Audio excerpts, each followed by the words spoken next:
Good morning, good afternoon, good evening, ladies and gentlemen, wherever you may be in the world. Welcome to this week's Gift of Healing TV. I'm Sarah Jane, your hostess, and this week I have great delight in welcoming Heather Eaton, who's joining us to share herbs for spiritual healing. Heather Eaton was born in San Francisco, California in 1964. She lived her first few years in the Bay Area, after which her family moved to Terre Haute, Indiana. Holt. Okay, sorry, I apologize. Indiana. And Cincinnati, Ohio, briefly before joining the Peace Corps and moving to Chile, where she spent the next 3 decades. In 2003, she returned to the Bay Area to be near her children and grandson.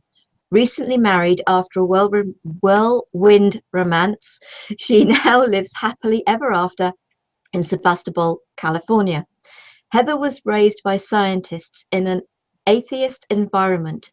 In her 30s, she suffered a serious foot injury, which left her in a wheelchair for several months. Having been an avid reader her whole life, she turned to more spiritual interests and started writing. She has written several books. Heather, and you're going to tell us about those books as well. Heather, welcome to the program and thank you for joining us. Thanks for having me. It's an absolute pleasure. I know hello Malathi, lovely that you've managed to join us. Good grief, it's 12:30 at night for you, isn't it? Bless you, she's in Sri Lanka. So, and folks, if you want to let us know you're here, please do, and where you're from, that would be brilliant. Heather, tell us a little bit. I mean, I know you and I have talked just before the program started about your foot and bits, but tell us a little bit about how you came to this, a little bit more meat on the bones, if you like. Well, being raised by atheists my whole life, basically, I thought Darwin was the Bible. You know, that's basically what they taught me. So I read lots, but not spiritual things. And when my daughter and niece were 16, they started reading books on black magic. And I'd never read anything on magic, but black didn't sound very good. But what do you tell a teenager? If you tell them not to do something, it will probably backfire. So my sister-in-law at the time and myself came up with the idea of just reading books on white magic and herbs and spiritual things. And the girls got distracted very quickly and ended up reading what we were reading. So we accomplished what we wanted to, but then I had a whole bunch of books that were really interesting.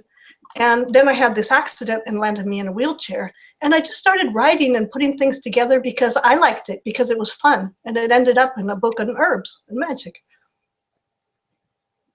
Brilliant. So I'm sorry about that. Malathi's put that she's here, but she can't see us. So I was just telling her to come out and come back in again. So hi, Hera. Lovely that you've joined us as well. Brilliant. Thank you. So you started writing your books because of what happened, and that got you interested.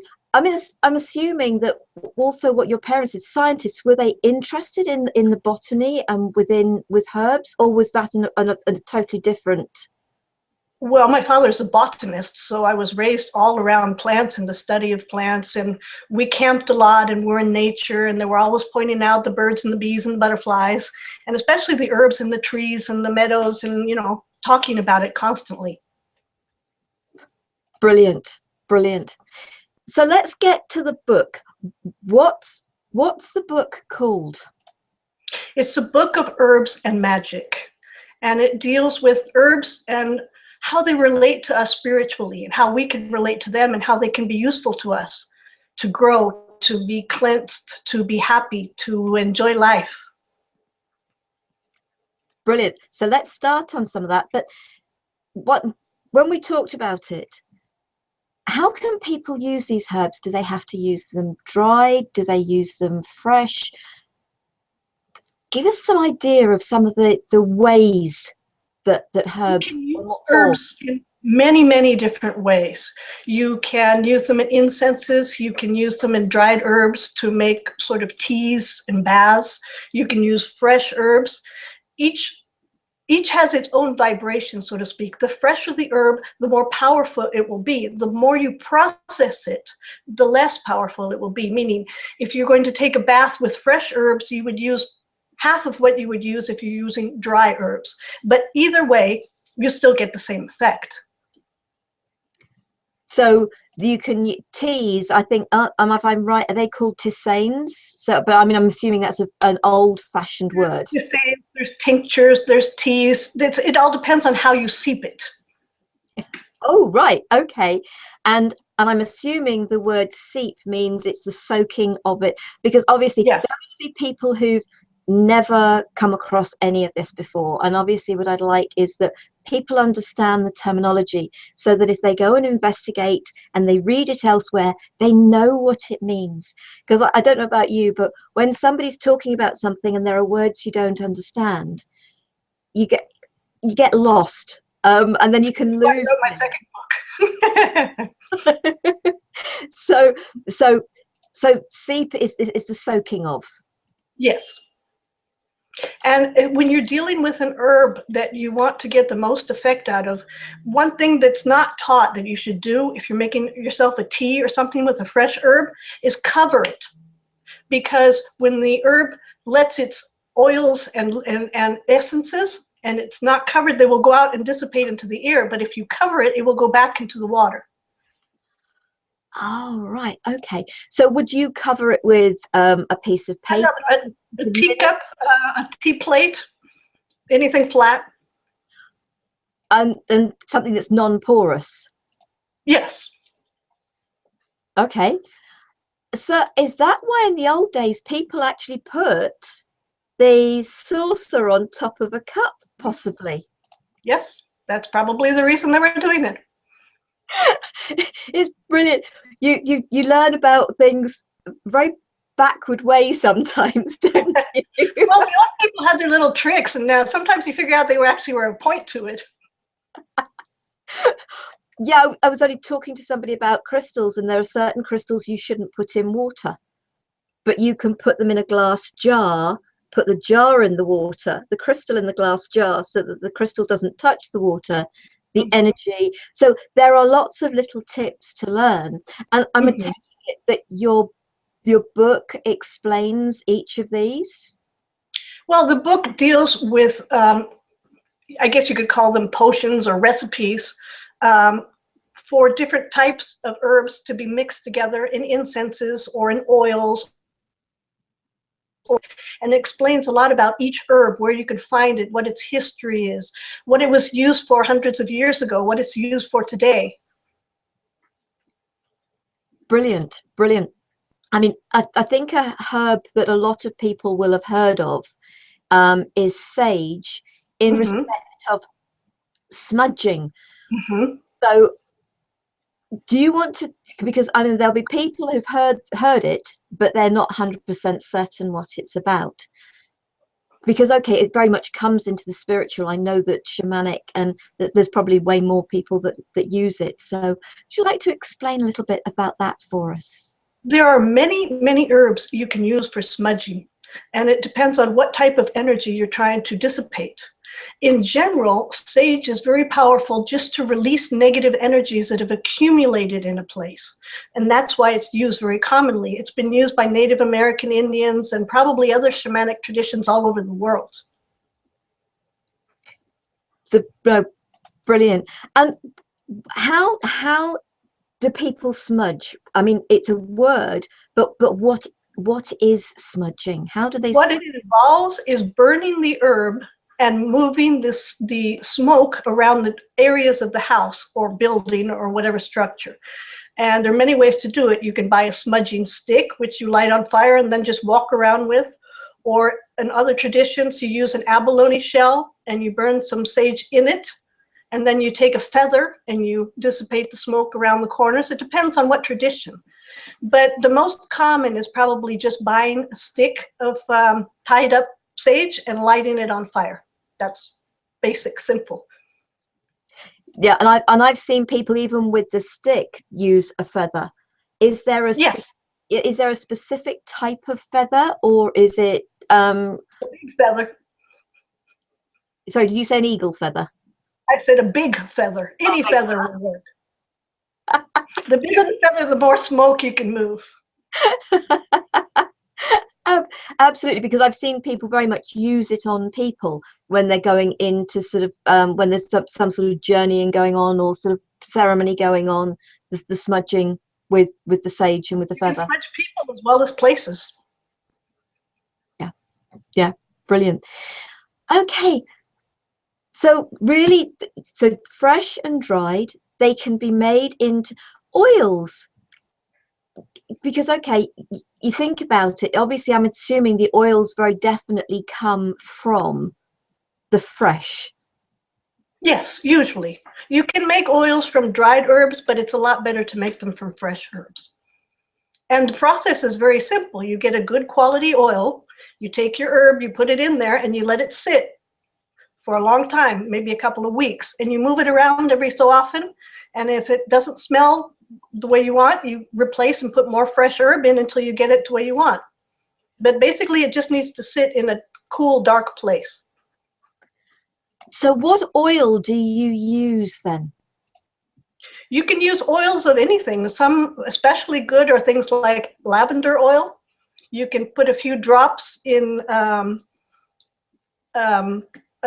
incense burner and put a candle underneath, and you get the same smell you would if you burn incense. You can also use it to anoint yourself or even places. You know, the oil I meant was the oil that you put the herbs in. I do apologize. Oh, I'm sorry. Any good quality oil. Any good quality oil. So would you use something like olive oil? I would personally use coconut oil or jojoba oil or olive oil, just any good quality oil that you particularly like. Okay, yeah, because coconut oil has an aroma of its own, doesn't it? Yes, that's why sometimes it depends on what you're mixing with it. Yeah, no. So really, it's just take the oil and you put some of the fresh herb in it. So Yes. with lavender, is it? Am I right in thinking it's not the leaf, it's the flower, is it? The flower. Lavender is a flower, yes. Okay. And so with some things it's the flower, and with other things it's the leaf. It's the leaf. It depends on the plant. Yeah. Yeah. Different plants you use different parts, the same way you use in vegetables. You know, different plants are the part of a different, depends on the plant, depends on what you want to achieve. And Excellent. Excellent. So what for relaxation? Because I know that you mentioned that things like baths. So what type of herbs would you use for relaxing, and in what forms would you use them? Because I'm assuming for relaxation, there'd be quite a lot of different forms you could use. there are many different forms. You can, one of my favorite for relaxation is actually lavender. And you can take a bath and put a few drops of oil in the bath water. You can use some sort of aromatherapy, either by burning the oil or incense, or just smelling the flowers and lying back and relaxing. You know, fresh herbs will do the same as processed herbs if you have them. So your preference would be to use fresh over dried? Yes, especially if you grow them yourself. But if you don't grow them yourself, the more you can find them locally, the better. The farther away you have to transport something, the more it loses by the time it gets to you. So the fresher you can get it, the more local you can get it. And that goes for everything, what you eat. Yeah. You know, fruits and vegetables, especially, the more local, the better. Every local organic farmer will tell you that. But the same goes for herbs that you want to use for spiritual purposes. So we mentioned lavender for relaxation. So is there a tea, or is there a mix that you would use for, say, a bath or for oils? So some different ones that because not everybody likes lavender. For some people, lavender is too strong, and and I know that here in the UK, lavender is very much thought of to be an old person's thing, because you put lavender in your wardrobe or in your It's drawer. Queen Victoria's favorite scent. So what is there anything other than lavender that you would suggest for Well, relaxation? well, there's lots of herbs you can use for relaxing. Basically, anything that you like the smell of will relax you because you like the smell. So it affects your brain. You could take a bath full of flowers with orange blossoms, and it would be very relaxing. If you read the book, you'll see that orange flowers blossoms are used in love potions or love baths. But if that particular aroma relaxes you, you can use it for that purpose, and it will work just as well. It's whatever resonates with you many, many times. Okay, because I'm just trying to think, is chamomile is a tea, and a lot of people, don't they use chamomile for relaxing as well? You can also use that in baths. You can also use them in oils. Almost any herb can be used almost any way. So really, what you like, you can use. Yes, because what you like is what resonates with you. Yeah. And since it's a journey to relax you, to make you feel better, then you're the priority. You should choose what works for you. Yeah, and that makes a lot of sense. It really does. But what obviously people need to do is, it's aroma you enjoy, but is it as an aroma that actually invigorates you, or is it one that relaxes you? So you have to think about what that brings up in your senses. Exactly. But again, it's personal, because what could invigorate one person might relax another. Yeah. Yeah. Yeah, absolutely. Absolutely. So sleep. I mean, you could possibly say the same, you know, but I know again, lavender's meant to be quite good for sleep, but there are others that are good for sleep as well, aren't there? There are many, many different herbs. I'm sure I mentioned a lot in the book. Off the bat, I can't think of any quickly, but for sleeping, the best thing that I know of is, again, to take a warm bath, hopefully relaxing in water, and with some sort of smell that relates to you and makes you relax. That will help anybody sleep. And is it worth putting sort of few drops of oil on either the pillow or on a piece of cloth that you have close to the pillow that can help as well for some people? Yes, for many people. And you can also make sachets, like bedtime sachets with different herbs in, and just keep it or put it inside your pillowcase so that you can smell it, or a couple drops on your pillow, or whatever works for you. But smell is a very important part of human beingness.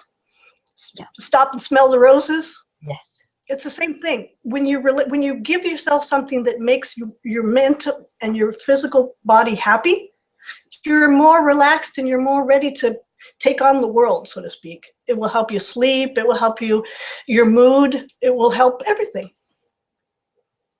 Absolutely. The more relaxed we can be about everything in life, if you like, the terminology tends to be is chilled, isn't it? Yes.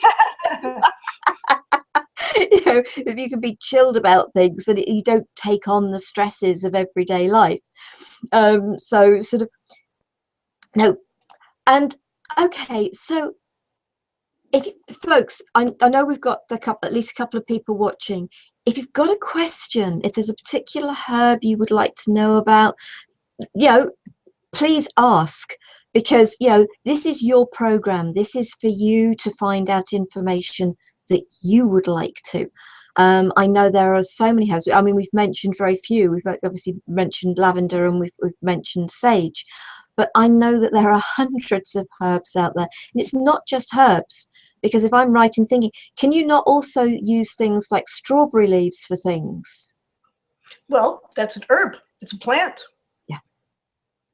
Yeah. So is there anything in particular that might be used? Off of my bat, thinking of strawberry, no, not really that I can think of, but I don't think I have strawberry per se in the book. Okay, that was just that was just one that came off the top of my head that sort of vaguely remember reading about some time ago.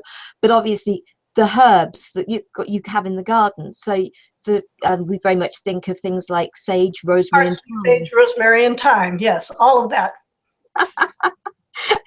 Um, and very much it's not just used then, yeah, because just thinking about those three, it's what you use in cooking as well, because it can make a difference. And I'm assuming most of the time people these days, because of the traveling of it, unless they grow their own, they use dried. Mm-hmm. But is there the properties of things like rosemary and thyme? Have you got anything, off the top of your head, because I know the book, that they might be good for people? Let me see. Rosemary is good for memory. Thyme sprigs were used right off the bat. I can't remember, but almost every herb that's related to humans was somehow used for either luck or protection or love or luck. Somewhere down in history, garlic, for example, has been used by almost everybody for protection. If there's one tradition that says if you burn the leaves of the garlic, when you take it off of the clove on your stove, you will save your money and it will stay at home. There's all sorts of traditions around herbs. And they're amazing. But it really is, and it's really interesting. Spiritual cleansing of spaces. Mm-hmm. Tell us a bit about that, because for some people they may be aware that it can happen, and I know we've mentioned smudging, but what's all that about? Why and when would people use it, and what would they use? Well, I would recommend that anybody who's moving into a new house, before you bring your belongings in, you do a spiritual cleansing. And that is basically just to let the energy of the previous occupants go so that you can bring your own energy in. That would be a good time to do a spiritual cleansing. And basically what you would do is make sure the place is physically clean first, and then just bring in offerings of flowers and incenses and do a smudging on the walls, walk around the house, make it your own. Own it. Say, thank you, previous vibes, go away, be happy, but this is my place now, and I want it clean for me to start off anew. That would be a very good opportunity to use a spiritual cleansing. And for those people, because it's not something I've witnessed, I'm aware that people do these type of things. Can you give us a little bit more of an insight about, I mean, you've just used a few words there, about how you would do it, whether you go room to room, are you using sage, are you using something else? There are many, many different traditions. It depends on what you personally want to do. What I would personally do would be to bring a big flower arrangement for each room and find a place where it looks like it's the center of the room or the center of the space, where it looks the best, and just offer it. And then I would do, a smudging against the walls, or use some sort of incense, any incense you like, particularly the smell of. Or you could also do a smudging with sage to remove bad vibrations, and then use patchouli to uplift the vibrations. Whatever resonates with you. That's just the way I would do it. But many people do it different ways. People use bells and whistles to clean out the corners, and or a knife to sort of cut through the energy in tight places. It all depends on what kind of tradition you would like to use. It also relates to your own spiritual path, what you believe in. If you believe in a religion, then you would call upon whatever God or spirit or angel that you feel could help you with that space. It's sort of personal. You have to find what works for you. I think the thing is here that sort of some people, they'll be listening to this and they'll be thinking, I wouldn't mind doing that. I just don't know how to go about it. It's not something I've done before. It sounds really interesting. It sounds Well, may I make a recommendation for a book that I read specifically on this, which I think is very, very good. It's called Space Clearing by Karen Kingston. And it explains exactly what we're talking about in a lot more detail than I can explain right now. Brilliant, because it's things like this that, you know, it's the making of the things that people, because we can do it. We can all do it for ourselves if we can get hold of the fresh. And as you said, if you can grow it in your own garden, great. Now, you've said actually you need to use half in fresh, double in dried. And I'm sure I've read the total opposite somewhere else. Well, again, it depends on who you listen to. I'm just telling you my point of view. Oh, absolutely. And I love it. But I think this is what it's about. It's about the fact, and I love that fact. And I'd rather, if you like, I'm not calling you a horse, I promise, but I'd rather hear it from the horse's mouth, you know, because you read things, and if you've actually had the chance to listen to somebody, and I'm assuming that you haven't just written about all this, that you've actually done all of this yourself as well. Yes, yes. The only way you can write about something is if you really understand it, and the only way to understand it is to participate. That's exactly why I'm saying that you have to find what works for you. Yes. Yeah. So with the teas, you've said, you know, cover them. So put the fresh herbs into the hot water, cover them. Obviously, that's going to depend on each individual as to how strong they want it, as to how long they leave the flowers. And how much of whatever it is you put in to begin with. Yeah, absolutely. The thought just came to mind, roses, because there are the rose petals, and they're usually the aspect that has with some of them the most amazing aroma. And I'm assuming that you use as fresh a petal as possible. But there's also the rose hip, so it's what comes once the rose. Yes, the rose hip is what's usually used for teas. Okay. And the rose petals are used for like baths or to even decorate a bed, you know, for a romantic moment. It looks strange if the bed had rose hips on it. So with the rose hips, do you just put them in whole? Do you crush them? Do you cut them? What would you do with them? With a rose hip, I would probably smash it a little bit and then put it in the hot water and then cover it and just let it sit for a little bit. Brilliant.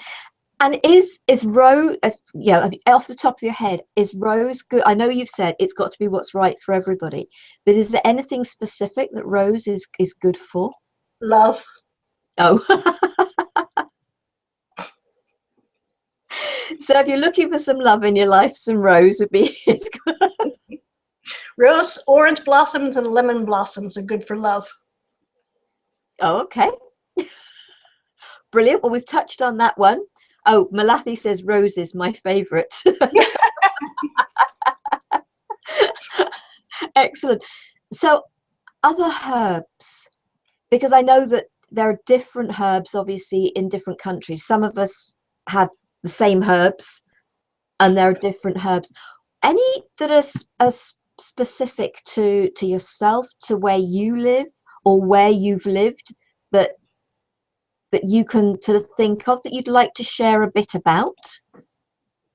Well, the book doesn't really go into exotic herbs for the same reason. I chose, I think, about 80 different herbs that you can find almost anywhere in the world. Maybe not in the desert of Africa, but I mean, where people live that have access to the type of things that humans use: parsley, sage, rosemary, and thyme kind of idea. So you'll find, I mean, the exotic plants in there may be a gardenia, because that's originally, I think, from Cape Town in South Africa. But it's also something that no matter where you live, people love it so much, you can usually have access to it one way or another. Either it's perfume or an incense or in oils or fresh flowers. So there's some exotic herbs, I guess you could call it, but they're exotic only in that they come from places where we aren't originally from. but they're herbs that you can find almost anywhere. So what would you use the gardenia for? Gardenia probably love as well, because it has a very specific aroma, sort of like a rose, and it's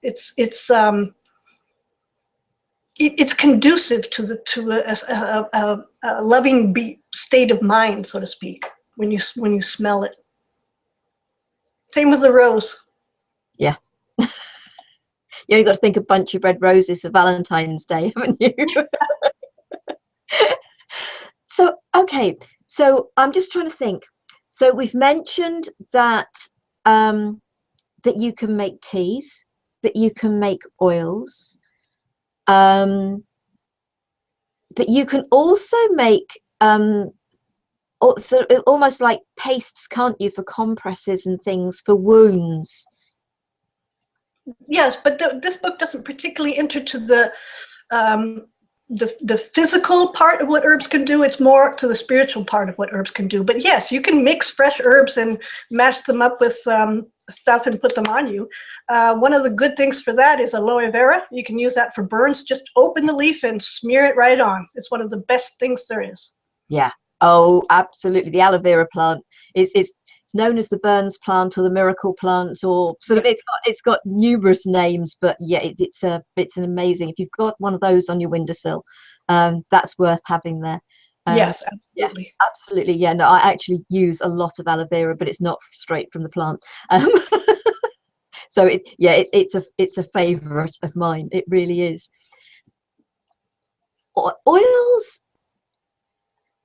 Going back to oils, really, because the whole thing is about the spiritual thing, and the more relaxed we are, the more in tune we are with ourselves. Mm-hmm. And that's very much a spiritual.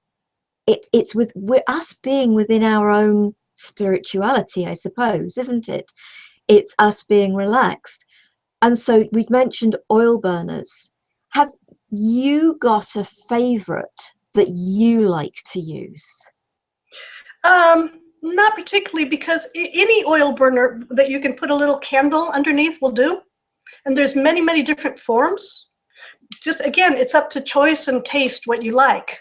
But as long as it has a little receptacle where you can put a few drops of your favorite oil and then a little place to light a candle underneath, that will work. Yeah. Malathi says, myth about gardenia, it attracts snakes. Do you know anything about that? No, but I can tell you that angelica wards off evil spirits. So think about that one, Malathi. If you've got gardenia, then bring in angelica as well. But then, okay, I mean, I've heard them say if you put lavender under roses, it helps keep things off like black fly. So, you know, nature works amazingly with itself. It's the contact we have as physical beings with the physical earth. It's kind of back to nature thing. We live in cities. We live in communities and places where we spend a lot of time communicating with people and buildings and cars and buses and trains and planes, but we don't really have that contact with nature. And as physical beings on a physical planet, we yearn for that. So anything that takes us back to nature, contact with herbs, or just stop the smell of the roses, is a really good thing for us spiritually. So the more that we can have an element of some sort of outdoor aroma, indoors, yes, but natural. Yes, not fake. The more natural, the better. Yes. But when all else fails, a nice perfume is good too. But then what we're saying is stay away from some of the aerosol sprays. If you can do it by having the oil naturally, you can make a spray for yourself with rose petals. Just get either you can boil the petals in water, or you can steep them in alcohol and then put it in a sprayer and spray it around your house. You can do it if you really want to. And then you don't have to use the aerosols and all the strange things and the chemicals. So that's a really sort of good point to think about, because okay, there's we can get hold of hopefully sort of spray bottles that, and I'm assuming that the best thing to do there, the bottles would need to be preferably of glass. They could be glass or plastic. It's more in the preparation of the liquid itself than in the dispersion. Because when you put the liquid in, it's already, you've got the liquid. So yes, I would say glass is better than plastic, but if you're just pouring it into a bottle so you can spray it around, it doesn't have that much contact for that long with the plastic. I wouldn't worry about it. So what would you use then for the creating? You say you put rose petals and you boil them. So I'm assuming, is that in tap water? Is that spring water? Is that any particular type of? The purer the water, the better, but you can use any water. You can use regular tap water and whatever herbs or flowers you have. And again, for roses, would you use the petals or would you use the? No, the petals. For roses, I would use the petals. And the more you can get into one container, the better. And is there a specific type of container? Well, it depends on how you're making it. If you're boiling it, any old pot will do. You're just using water and rose petals, and you can look up on plenty of places, probably in my book too, how long you should simmer it or leave it. But again, it's experimenting it personally and having fun, and just getting down to being you with nature and making it yourself and spreading it around yourself. That's the fun part. So the actual ingredient or the actual water, it doesn't matter as much. What matters is the whole process of you doing it, you getting involved, and you feeling it. And would you make a tea with rose petals in the same way?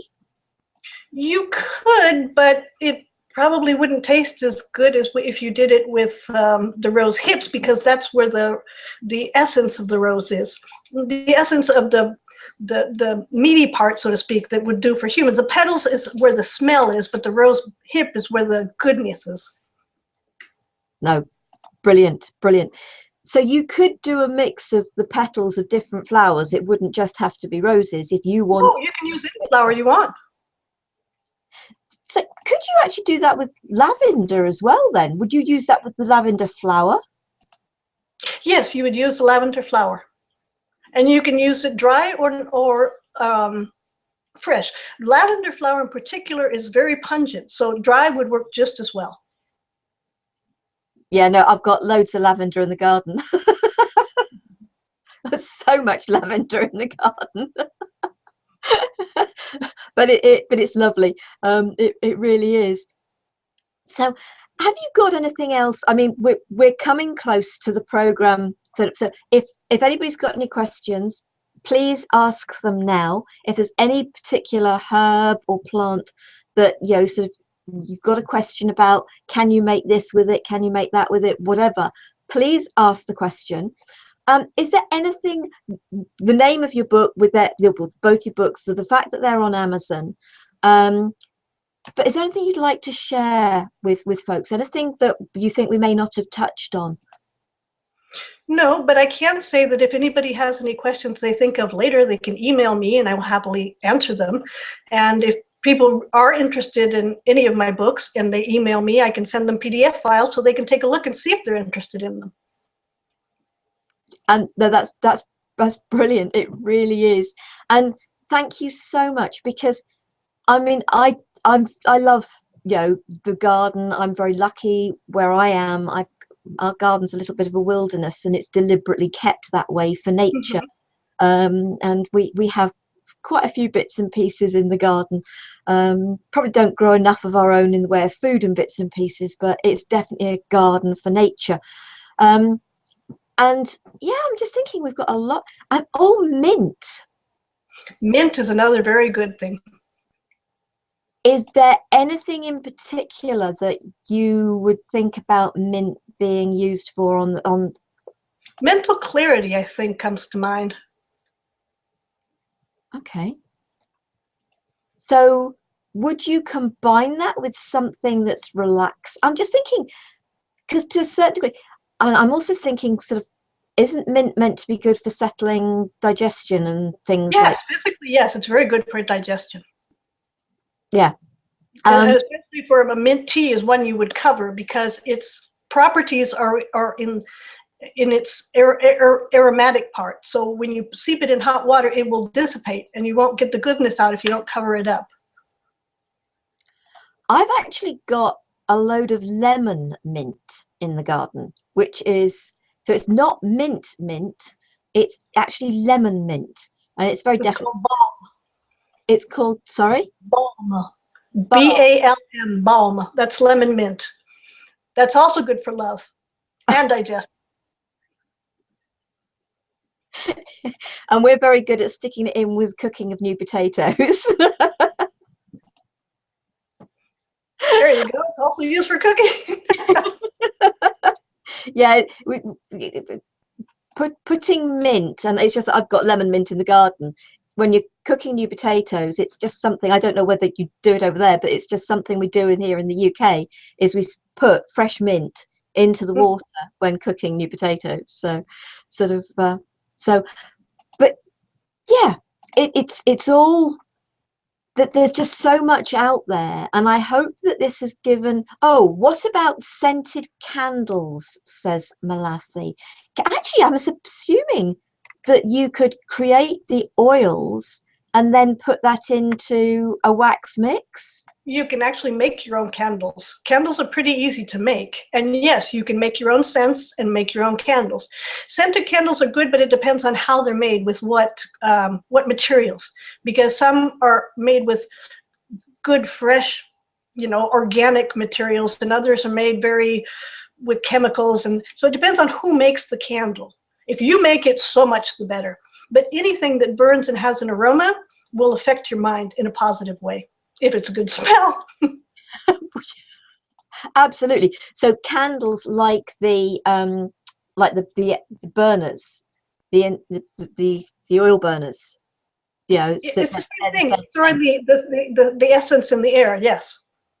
And candles actually are a very, very good visual aid for relaxation too, because humans have a fascination with fire. Yes. And watching that little flame, and especially if you get a little bit of a breeze around, and just watching it dancing. Watching it dance. But then I love a log fire. I love seeing a real fire. I love watching the flames of a fire. I really do. I'm very lucky. I've got an open fireplace that we can use, and we do use, and so it's brilliant. And I'm assuming that actually you could, with an open fire, that you could put herbs and burn them directly, and have some sort of, yes, you can do that too. So there's a whole lot of suggestions for you folks, and go with, and really what you're saying is, go with what you like. If there's an aroma that you like, obviously if it invigorates you, don't use it for relaxation. There you go. Okay, so brilliant. Malathi says thank you to us both. Thank you, folks. I hope that you've enjoyed that. Thank you, Heather. This has been brilliant. Thanks for having me. It's been very enjoyable. Yeah, it's been a pleasure to have you, and thank you so much for coming and sharing. Folks, please. Now, Heather's email address is heathergeaton@gmail.com. What I will do is, when I come back in tomorrow, I will put that under the YouTube video. So if you're watching this before my tomorrow morning, because I'm in the UK, I hope you'll take the Gmail address. Heather, your Facebook page, can you tell people what? Author Heather Eaton, Heather G. Eaton. Author Heather Eaton. So it's author Heather G. Eaton. Yeah. And I will put a link to this up on Facebook tomorrow. I will put all the information under the YouTube video tomorrow, and I will also put it onto the website tomorrow. You'll find Heather's information on our About Us page for the next week. It's been up there for a week. It'll be up there for another week. If you want to learn a bit more about Heather and connect with her, please feel free to. If you forget that, just connect with me and I'll forward any messages to Heather. Please feel free to do that. So thank you very much indeed. Next week we are being joined by Susan D'Amico, and she is going to be sharing how to create loving relationships. So I hope you will join us again next week. Thank you very much to our wonderful guest this evening, Heather. Thank you for being with us. It has been a real pleasure. And folks, I look forward to seeing you again next week. Have a wonderful week. Love, peace, and light to you all. Namaste.